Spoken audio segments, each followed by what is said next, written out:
नमस्कार. महाराष्ट्राच्या निवडणुकीचा मतदानाचा शेवटचा टप्पा आलेला आहे. अवघी काही मिनिटं राहिली आहेत. 6 वाजता मतदान बंद होणार आहे आणि सगळ्या उमेदवारांचं भवितव्य या EVM मशीनमध्ये बंद होणार आहे. पण जय महाराष्ट्रावर थोड्याच वेळात आपण दाखवणार आहोत की आज महाराष्ट्रातल्या मतदारांचा कल कुणीकडे होता, कोणाच्या विजयाची शक्यता आहे आणि आज महाराष्ट्रात मतदान कशा प्रकारे झालं.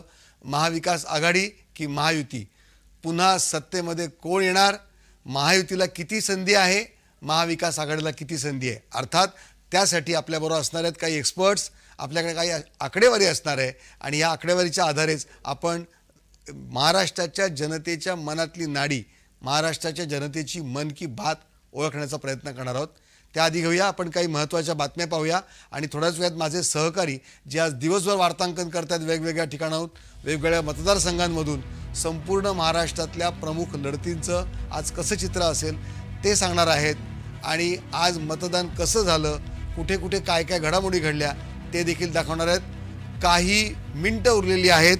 आता जवळपास 25 मिनिटांमध्ये आजचं मतदान संपणार आहे आणि महाराष्ट्राच्या विधानसभेत कोण येणार, नवीन आमदार कोण असणार, तुमचे लोकप्रतिनिधी कोण असणार हे लवकरच आपल्याला कळणार आहे. हे शेवटचा अर्धा तास आहे. आम्ही जय महाराष्ट्र, महाराष्ट्रातली एक जबाबदार मराठी वृत्तवाहिनी आपल्या सर्वांना विनंती करतो की अजूनही वेळ गेलेली नाही. जर आपल्यापैकी कोणाला जर वेळ मिळाला नसेल आणि मतदान जर जमलं नसेल तर अजूनही वेळ आहे. आपण जाऊ शकता जवळच्या केंद्रावर. 6 वाजेपर्यंत जे रांगेत असतील किंवा मतदान केंद्राच्या परिसरात आतमध्ये असतील त्यांना मतदानाची संधी मिळू शकते. आपण आता सुरुवात करूया आपल्या प्रतिनिधींकडे जायला. आपल्यासोबत औरंगाबादचे आमचे विजय चिडे ते देखील आमच्यासोबत जोडले जात आहेत. विजय, औरंगाबाद संभाजीनगरमध्ये आपण होता. संभाजीनगरमधला आज मतदारांचा कौल कसा होता, मतदारांच्या मनात काय होतं, आज किती टक्के मतदान झालं, काय परिस्थिती होती तिकडची आजची दिवसभरातली. विजय. नक्कीच सर, जर पाहिलं तर सकाळ छत्रपती संभाजीनगरमध्ये जे आहे ते ग्रामीण भागामध्ये जे आहे सर्वाधिक कल जो आहे तो पाहायला मिळाला होता. छत्रपती संभाजीनगरच्या 9 मतदारसंघामध्ये जर विचार केला तर आतापर्यंत 53% मतदान जे आहे ते आता झालेलं आहे आणि त्यामुळे आता पोलिसांकडून देखील या ठिकाणी जो आहे तो चोख बंदोबस्त ठेवण्यात आला होता. मात्र मध्यंतरी जर पाहायला गेलं तर संजय शिरसाट आणि अंबादास दानवे या दोघांची काही शब्दिक बाचाबाच देखील झाल्याची पाहायला मिळाली होती आणि कार्यकर्त्यांना एकमेकांना धमकवण्याचे आरोप जे आहे ते त्यांच्याकडून करण्यात आले होते. छत्रपती संभाजीनगरचे मुख्य नेते जेवढे आहेत ते सर्वांनी जे आहे मतदानाचा अधिकार बाजवलेला आहे. खासदार संदीपा मुंबरे असतील, विरोधी पक्षनेते अंबादास दानवे असतील, संजय शिरसाट मतदानाला टक्केवारी वाढली का गेल्या वेळेसपेक्षा? सर्वांनी नक्कीच जर पाहिलं गेलं तर आतापर्यंत 53%चा अहवाल जो आहे तो समोर आलेला आहे. लोकसभेपेक्षा जे आहे ते विधानसभेला टक्केवारी जी आहे ती वाढत चालल्याची पाहायला मिळत आहे आणि सध्यासुद्धा ग्रामीण भागासह शहरामध्ये जे आहे ते मोठ्या रांगा जे आहे ते मतदार लावून असल्याचे पाहायला मिळत आहे आणि तब्बल 6 वाजता जे आहे ते मतदानाचे केंद्र जे आहे ते बंद होणार आहे. मात्र जे मतदार आतमध्ये घेण्यात महिला मतदारांची संख्या किती होती, नेहमीपेक्षा अधिक होती, कमी होती? नक्कीच जर पाहिलं तर महिला मतदारसंघ जे आहे ती संख्या वाढताना आपल्याला पाहायला मिळत आहे. आज सायंकाळचे 5-5:30 झालेले आहे तरी देखील महिला ज्या आहेत त्या मतदार रांगेमध्ये लागून असल्याच्या पाहायला मिळत आहे आणि तब्बल प्रत्येक मतदारसंघामध्ये जे आहे महिलांची संख्या वाढली आहे आणि मतदाराचा टक्का देखील वाढल्याचा पाहायला मिळतोय. सर विजय, यावेळेच्या निवडणुकीमध्ये लाडकी बहीण योजना ही महत्त्वाचा मुद्दा राहिला होता, म्हणूनच हा प्रश्न, आणि एक व्होट जिहादचा एक मुद्दा होता. असं काही दिसून आलं का की एका विशिष्ट समाजाचे, विशिष्ट समुदायाच्याच मतदार एक गठ्ठा गर्दी करतायत, असं काही कुठे चित्र होतं? संभाजीनगरचा जर विचार केला तर 9 मतदारसंघामध्ये जे आहे आज तर कुठलाही प्रकार जो आहे तो संभाजीनगरमध्ये झाला नाही. मात्र कन्नडच्या एका भागामध्ये जे आहे तर थेट एका गावाने मतदानावरती बहिष्कार टाकला होता. मात्र त्या ठिकाणी अधिकाऱ्यांनी समजूत काढून जे आहे ते मतदान सुरुवात केली होती. मात्र तब्बल 4 तास जर पाहिलं त्या ठिकाणी एकही मतदान जे आहे ते झालं नव्हतं. मात्र अनेक ठिकाणी जर पाहिलं तर मुस्लिम मतदान जे आहे ते एकत्र येताचे आपल्याला पाहायला मिळत होते. लाडकी बहीण योजना असेल किंवा इतर योजना असेल यावरती आज देखील उमेदवार जे आहे ते आत्मविश्वास व्यक्त करताना पाहायला मिळत होते. महायुतीचे सरकार जे आहे त्यांनी चांगलं काम केलं असल्याचा विश्वास जो आहे तो महायुतीच्या सरकारने केला. तर महाविकास आघाडी जी आहे त्यांच्याकडून देखील गद्दारांना काढायचं किंवा भाजपला पाडायचं असं म्हणत जे आहे ते आता त्यांनी देखील आत्मविश्वास जो आहे तो स्वतःमध्ये त्यांना असल्याचा पाहायला मिळत आहे. आणि मतदार जो आहे तो आता स्वयंस्फूर्तीने जे आहे ते मतदारसंघामध्ये आता पाहायला मिळत होता. सर बरं विजय, मनोज जरांगे पाटील यांचा यावेळेस काही विशेष प्रभाव किंवा असं काही जाणवलं सकाळपासून? जर पाहिलं तर मराठा आरक्षणाचा मुद्दा जो आहे तो मराठवाड्यामध्ये चांगलाच गाजल्याचा पाहायला मिळतो आणि लोकसभेला जरांगे फॅक्टर जो आहे तो मराठवाड्यामध्ये सर्वाधिक प्रभावी ठरल्याचा पाहायला मिळतं. मात्र उमेदवार देण्याच्या वेळेस जर पाहिलं गेलं तर मनोज जरांगे पाटील यांनी एकाच जातीवरती समीकरण करता येऊ शकत नाही. त्यामुळे उमेदवार न देण्याची घोषणा जी आहे ती जरांगे पाटील यांनी केली होती आणि ज्याला पाडायचं त्याला पाडा असं त्यांनी म्हणलं होतं. सुपडा साप असा शब्द जो आहे तो जरांगे पाटील यांनी केला होता. मात्र त्यामुळे जर पाहिलं गेलं तर जरांगे पाटील अवघ्या काही 8 दिवसापूर्वी जे आहे आम्ही कोणालाही पाठिंबा दिला नाही, मतदार तुम्हाला ज्याला पाठिंबा द्यायचा त्याला द्या, ज्याला मतदान करायचं त्याला मतदान करा असं जरांगे पाटील यांनी म्हटलं होतं. त्यामुळे कुठेतरी आता जे लोकसभेला घडलं होतं तो प्रकार विधानसभेमध्ये न घडताना आपल्याला पाहायला मिळत आहे. बरं, नक्कीच विजय, आपण तुमच्याशी संपर्कात राहू, तुम्हीही जोडलेलं राहा. पण आपण त्याआधी जाऊया कोल्हापूरला, कारण आपल्याला तिकडची परिस्थिती काय ते जाणून घ्यायचं आहे. आपला प्रतिनिधी अमर आपल्या सोबत आहेत, आपण अमरकडून आपण जाणून घेऊया. अमर, माझा आवाज पोहोचतो तुझ्यापर्यंत? Yes sir. अमर, कोल्हापूरमध्ये आज चित्र कशा प्रकारे राहिलं? आतापर्यंत आकडेवारी मतदानाची किती झाली आणि आता या शेवटचे अवघे काही 20 मिनिटं बाकी आहेत, आता काय परिस्थिती आहे? अजूनही केंद्रावर रांगा आहेत? सकाळी 7 वाजल्यापासून उत्साहात सगळीकडे मतदान होत होतं आणि प्रत्येक ठिकाणी चुरशीनं मतदान होतं. सगळ्यात जास्त मतदान हे करवीर तालुक्यामध्ये झालं. त्याचबरोबर कोल्हापूर उत्तरमध्येही मतदानाची आकडेवारी वाढलेली पाहायला मिळाली. संध्याकाळी 5 वाजेपर्यंत आता 55% मतदान झालं आणि शेवटच्या 10-20 मिनिटांमध्ये कार्यकर्ते प्रत्येक घरातून आपल्याला मतदान कसा येईल, आपल्याला मतदान कसं करेल यासाठी प्रयत्न चालू आहे. दुपारी थोड्या वेळापूर्वी कसबा वाड्यामध्ये थोडासा अनुचित प्रकार घडला, ज्यामध्ये शिवसेनेचे राजेश क्षीरसागर असतील आणि सतेज पाटील असतील यांचे कार्यकर्ते एकमेकांशी भिडले होते. परंतु त्यानंतरही कार्यकर्त्यांनी बावड्यामध्ये प्रत्येकाला घर टू घर जाऊन आपलं मतदान आपल्याला कसं होईल आणि आपल्या उमेदवाराला मतदान कसं होईल यासाठी प्रयत्न करत होते. आता मी ज्या ठिकाणी उभारले त्या कोल्हापुरातली करवी पंचायत समितीच्या इथं या ठिकाणी मतदान करण्यासाठी नागरिक येत आहेत. त्याचबरोबर या ठिकाणी आलेले मतदारही आहेत की आता मतदान करू आहे. तुम्ही एवढ्या वेळानं मतदान करायला आला, कसं काय? कसं म्हणजे जरा बाहेर कामानिमित्त बाहेर गेलेली, बाहेरची कामं वगैरे करून घरातली कामं करून मग वेळ मिळाल्यावर आली मी इकडे. आपण मतदान केलं, किती वाजता आला होता आणि काय केलं? मी आता येऊन मतदान केलेलं. माझं छोटं बाळ होतं घरी म्हणून घरी घ्यायला कोण नसल्यामुळे जरा उशीर. आज सर पाहिलं की प्रत्येकाने काम व्यवस्थित आणि मतदानाचा अधिकार बजावलेला आहे. बरं अमर, असं आहे की यांनी एक चांगलं उदाहरण दिलं की दिवसभर ते कामामध्ये होत्या, पण शेवटी काही मिनिटं असताना तरी का होईना त्यांनी येऊन मतदान केले. काय म्हणतोय हा मतदार, ऐकूया आपण. हे आपल्यावर बोलण्यात आले. हा मतदार आलेला आहे, तो आत्ता आलेला आहे. तुम्ही मतदानाला वेळाने का आलाय? कामं करून ऑफिसमध्ये सुट्टी झाल्यानंतर ऑफिसवर 1 तास अगोदर सुट्टी, पण आमचं प्रायव्हेट सेक्शन असल्यामुळे आम्हाला 1 तास वेळ दिला होता, पण ते दुपारनंतर घेतला आम्ही आणि मतदानासाठी आलो. शेवटच्या 10 मिनिटांमध्ये मतदान करण्यासाठी धावपळ चालू आहे. प्रत्येक कार्यकर्ता आपल्याला कसं मतदान होईल पाहण्यासाठी पळापळी करत आहे. बरं आपण आता नाशिकला आपले प्रतिनिधी आहेत किरण गोटूर. किरणकडे पण आपण जाऊया आणि किरणकडून जाणून घेऊया की आज तिकडची त्यांच्या विभागातली परिस्थिती काय राहिली. किरण, माझा आवाज पोहोचतो तुझ्यापर्यंत? हो सर. आजचं नाशिकचं चित्र काय राहिलं आणि शेवटची आकडेवारी आपल्या हातात जी आली ती काय आहे?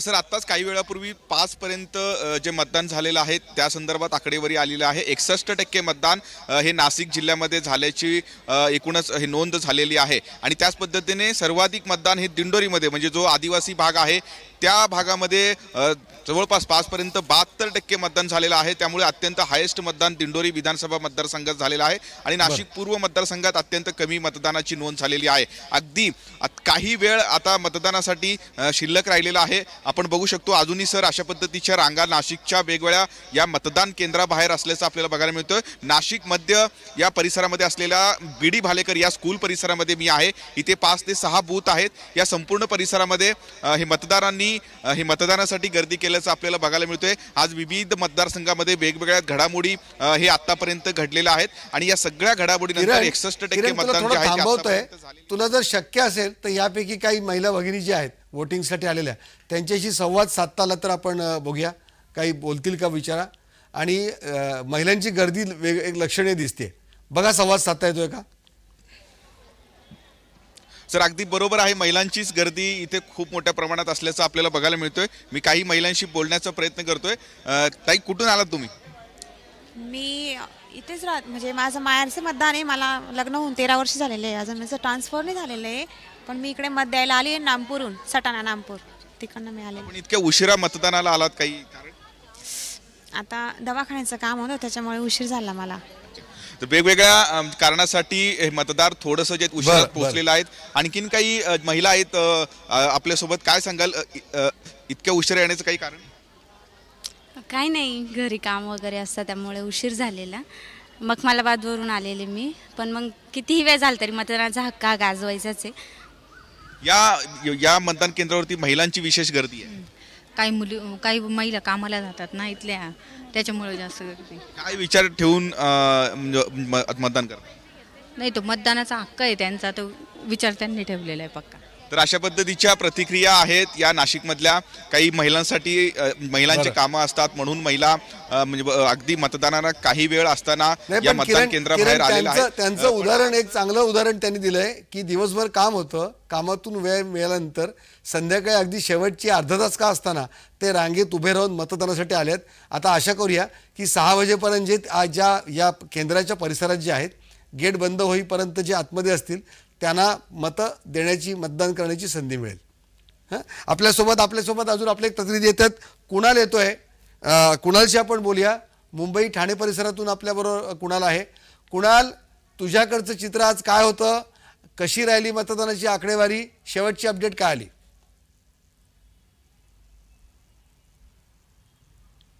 आशुतोष सर, आत्तापर्यंत 3 वाजेपर्यंतची आकडेवारी आपल्या कडे आलेली आहे. मुंब्रा कळवा 38.20% जी टक्केवारी जी आहे ती मुंब्रा कळवा विधानसभा मतदारसंघामध्ये मतदानाची आहे. त्याचप्रमाणे ठाणे शहर विधानसभेमध्ये 39.41% इतकी मतं मिळालेली आहेत. त्याचप्रमाणे कोपरी पाचपकाडी विधानसभा मतदारसंघामध्ये 44.60% इतकं मतदान झालेलं आहे. तर ओवळा माजेवाडामध्ये 37.51% इतकं मतदान झालं आहे. तर संपूर्ण ठाणे जिल्ह्यातल्या 18 विधानसभा मतदारसंघामध्ये दुपारी 3 वाजेपर्यंत 39.20% मतदान झालेलं आहे. त्यामुळे आता काही मिनिटं म्हणजे अवघे 15 मिनिटं शिल्लक आहेत आणि या अवघ्या 15 मिनिटांमध्ये किती होत आहेत, कारण 3 वाजल्यापासून 6 वाजेपर्यंतची म्हणजे 3 तासाची अजून आकडेवारी येणं बाकी आहे. त्यामुळे ज्यावेळेस ही आकडेवारी 3 वाजताची आकडेवारी ज्यावेळेस कार्यकर्त्यांनी पाहिली त्यावेळेस कुठेतरी मतदारांना बाहेर काढणं गरजेचं होतं. म्हणून बूथवरून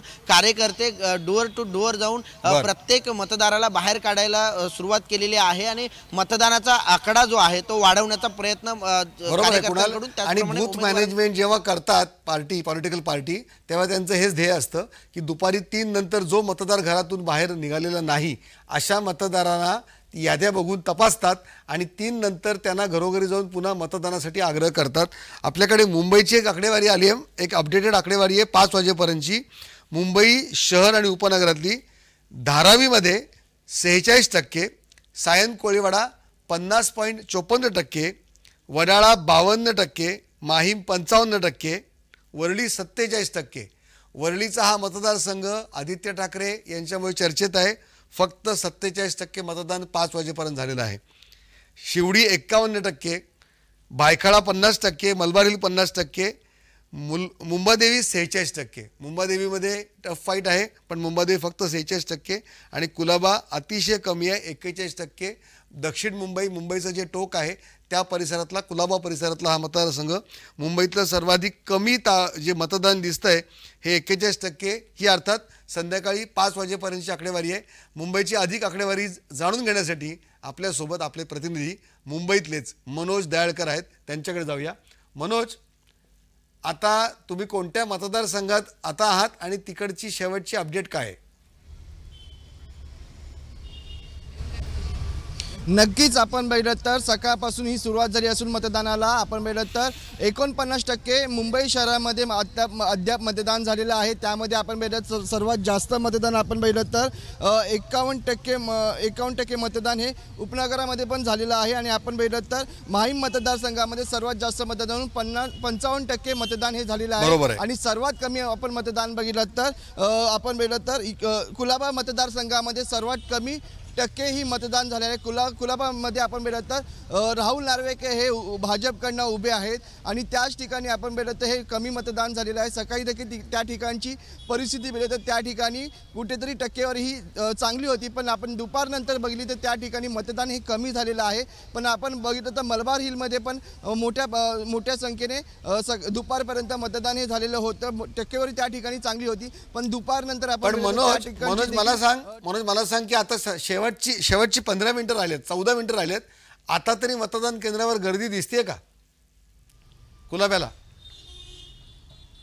नक्कीच आता शेवटची 15 मिनिटं राहिलेत आणि आपण देखील आता मतदाराचे ज्या ठिकाणी मतदान करण्यासाठी नागरिक येतात त्या ठिकाणी अद्यापही इकडे एवढा शुकशुकाट दिसतं, एवढे नागरिक या ठिकाणी दिसत नाही आहे.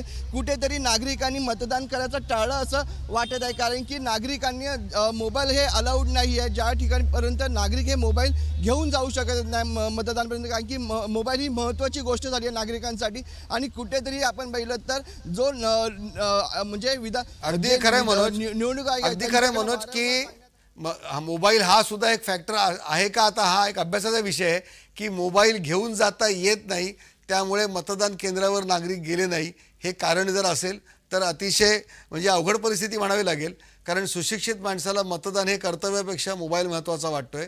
मोबाईल सोडून त्याला 1 तास घरातून जायचं नाही आहे. खरं म्हणजे घराच्या जवळ मतदान केंद्र असतं, शक्यतो अर्धा ते 1 किलोमीटर परिसरामध्ये मतदान केंद्र असतं मुंबईमध्ये. आणि असं असताना केवळ जर मोबाईलचं कारण असेल तर ही परिस्थिती निश्चितच अवघड म्हणावी लागेल.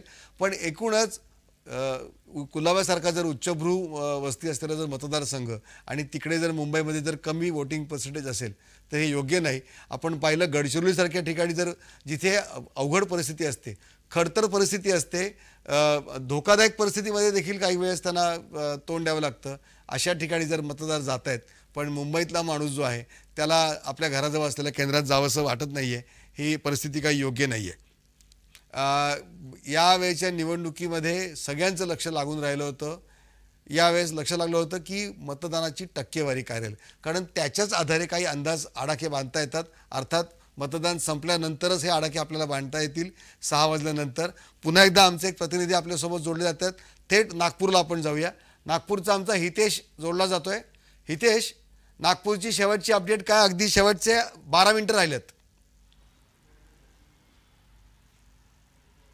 नक्कीच 5 वाजेपर्यंतचे जे आपल्याकडे अपडेट आलेले आहेत, नागपूरमध्ये 56% जे आहे मतदान झालेलं आहे. आणि एकंदरीत जर बघितलं गेलं तर नागपूर ग्रामीणमध्ये 6 मतदारसंघ आहे आणि नागपूर शहरमध्ये 6 मतदारसंघ आहेत. त्यापैकी नागपूर ग्रामीण हे जरा इकडे जास्त मतदान होताना पाहायला मिळत आहे. जसं उमरेड पकडलं गेलं तर 67% मतदान झालं आहे. रामटेक, सावनेर हे 65-64 आणि हिंगणा, कामठी हे इकडे जास्त मतदान होताना पाहतोय. मात्र नागपूर शहरमध्ये बघितलं गेलं तर नागपूर मध्यमध्ये 50%, नागपूर पूर्व 55%, नागपूर उत्तर 51% आहेत, नागपूर दक्षिण 53% आहेत, नागपूर दक्षिण पश्चिम जो फडणवीसांचा मतदारसंघ आहे तिथे पण 51% आहे. म्हणजे ग्रामीणमध्ये जे आहे, ग्रामीणची जनता जी आहे ती आवर्जून पण देवेंद्र फडणवीसांचा हा जो मतदारसंघ आहे तिथे कशा प्रकारचा वोटर आहे?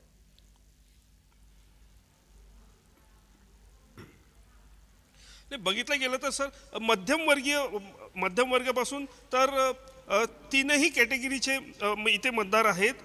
तसं बघितलं गेलं तर मात्र सकाळच्या वेळी मतदान जे आहे ते कमी टक्के आपण सुरुवात केली होती. त्यानंतर असा अंदाज ठरवला होता की सकाळी थंडी असते त्यामुळे कदाचित मतदार बाहेर निघाले नसतील. मात्र दुपारनंतर थोडीफार गर्दी झाली होती, पण संध्याकाळी जी अपेक्षा होती ती अजूनपर्यंत दिसत नाही. मी आता ज्या मतदारसंघामध्ये दक्षिण पश्चिम या मतदारसंघामध्ये मी स्वतः उभा आहे, इथे एकही मतदार आता सध्या तरी नाही आहे. माझ्या मागे बघू शकता हे मतदारसंघ आहे दक्षिण पश्चिम. इथे एकही मतदार इथे एकही नाही आहे. संध्याकाळी 4-4:30 नंतर जे आहे मतदान इथलं संपलेलं आहे असं मी अधिकाऱ्यांशी बोललो. अधिकाऱ्यांचं म्हणणं असं आहे की 65% या मतदार केंद्रावर मतदान झालेलं आहे. मात्र आता 1 तास 1.5 तास झाला पण इथे एखादी 5-10 मिनिटांनंतर एखादी मतदार येऊन राहिला आणि मतदान करून जात आहे. तर अशा पद्धतीने जे आहे पूर्ण जनता जे 100% किंवा 80% जे प्रशासनाने तयारी केली होती इतकं मतदान कदाचित होणार नाही असं चित्र आता दिसत आहे. आणि आता इथेच माझ्याकडे नागपूरमधले आणि एकूणच महाराष्ट्रामधली आकडेवारी 5 वाजेपर्यंतची आलेली आहे माझ्याकडे. आणि ही आकडेवारी अशी आहे, यवतमाळला आतापर्यंत 61% झालेलं आहे, वाशिमला 57% झालेलं आहे, वर्धा 63% झालं आहे. ही नागपूर आपले विदर्भातले आहेत. त्या व्यतिरिक्त माझ्याकडे महाराष्ट्रातली आकडेवारी आहे. मला दिसतंय नगरमध्ये फक्त 61%, अकोला 56%, अमरावती 58%, औरंगाबाद 60%, बीड देखील 60%. भंडारा अधिक आहे, भंडारा 65% झालेलं आहे, बुलढाणा 62%, चंद्रपूर 64%, धुळे 59% आणि गडचिरोली एकूण 70% मतदान झालेलं आहे. म्हणजे गडचिरोलीसारख्या दुर्गम भागामध्ये वोटर जो आहे तो मतदान केंद्रापर्यंत जातोय. पण असंही दिसतंय की मुंबईतल्या उच्चभ्रू वस्तीमध्ये मलबारीसारख्या ठिकाणी, कुलाब्यासारख्या ठिकाणी मतदार जात नाही आहे. गोंदिया 65%, हिंगोली 61% आहे, जळगाव 54% आहे, जालना 64% आहे, कोल्हापूर देखील चांगली आहे 67% आहे. कोल्हापूरकरांचा प्रतिसाद यावेळेस चांगला राहिला. लातूर 61%, मुंबई शहर 49% आणि मुंबई उपनगर 51%. म्हणजे मुंबईमध्ये 60% देखील मतदान होत नाही आहे. बाकी आकडेवारीमध्ये आपण पाहिलं तर परभणी 62% मला चांगली आकडेवारी दिसते, सातारा 64% दिसते आणि त्यापेक्षा बाकी अनेक जिल्हे जे आहेत ते कमी आहेत. म्हणजे मतदानाची एवढी मतदारांमध्ये जागृती करून देखील मतदार फिरकत नाही आहे.